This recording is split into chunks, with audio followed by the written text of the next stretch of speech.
What's up, CHFFL? Welcome to round one of the playoffs. Finally, after all the drama and all the close playoff races, here we are.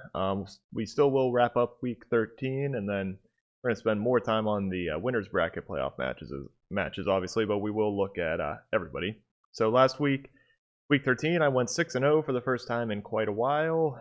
Good way to end off the regular season. 51-27 on the year now. Swan was team of the week with only 130. Everybody kind of had a down week. I think that was probably across all leagues, not just us. Brad won the game of the week against me, which leads into we had the tiebreak controversy. That ESPN switched our tiebreaker rules in the offseason, and I did not notice it. Led to a bit of confusion, but Brad winning that game actually gave him the first round bye. I'm really sorry to Brad and Parker for the confusion there. That's something that as soon as I should have picked up that the tie was registered and addressed it with the league immediately. That's my bad. I lost 5 straight games to end the regular season, so yeah, that's okay. Stan beat Max out in a very sloppy game for the final playoff spot in the Toontown Conference. Both of them scored under 80, but still, all you need is to make the playoffs and then get lucky for 3 weeks. Waivers were pretty quiet. Parker added Darwin Thompson and Ryan Fitzpatrick. He's starting Fitzmagic against me this week, actually. And I added the Vikings defense with Matt Stafford still out. I'm not playing New England against Kansas City. Turns out that they weren't actually invincible. Bye weeks, just a reminder, are Swan and Brad for the first round of the playoffs. Either of them can still win Team of the Week and the $10, though, if they score the most points. So still set your lineups, guys. And we're going to work our way up from the losers bracket, starting with the bottom 2 seeds. Max, No, This is Patrick versus Minnie. Captain Phillips got a interconference matchup first. Max is riddled with injuries, but he is deep enough here and still heavily favored, especially after he was a buyer at the trade deadline with Fournette starting there. Minnie, Greg Olsen is out for the game and has not added another tight end yet. Hopefully he sees this and does. I'm taking Max to win. I don't think he has much to worry about. Still fighting for a good pick next year. Moving on to the Toontown matchup between Buzz Lightyear and Alvin in the championship. Roy and Wes. Wes is projected to win this in a blowout. Both of them have no injuries, finally, especially for Wes. Fantasy Pros has him projected as the best team this week, and I think ESPN probably has the highest projection for him too. And that's what it's been all year.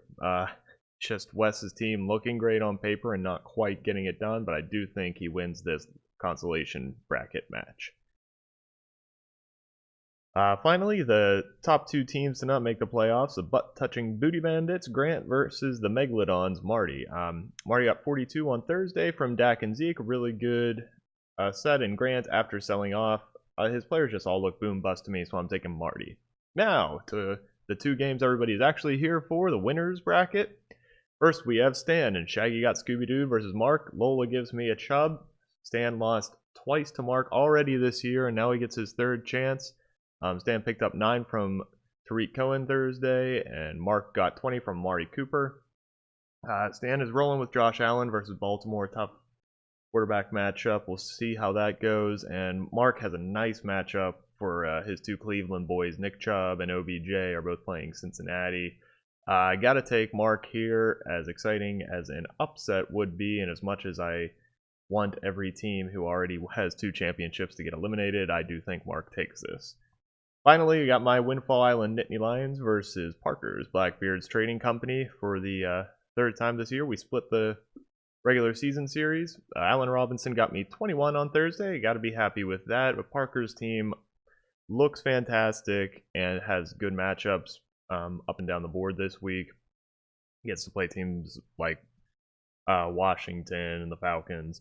I'm benching Tyler Lockett. Since he had that weird leg bruise, he has just not been reliable. And watching a bit of the game last week, it looks like he's not at full speed. I know they said he had the flu too, and I don't trust Pete Carroll to tell me if he's full speed, so Lockett will be benched. And my Gurley, Barkley, Deshaun Watson combo that I traded for was very much so around how good their matchups are next week, but their matchups this week are bad because foolish me, I thought I surely couldn't lose 5 games in a row.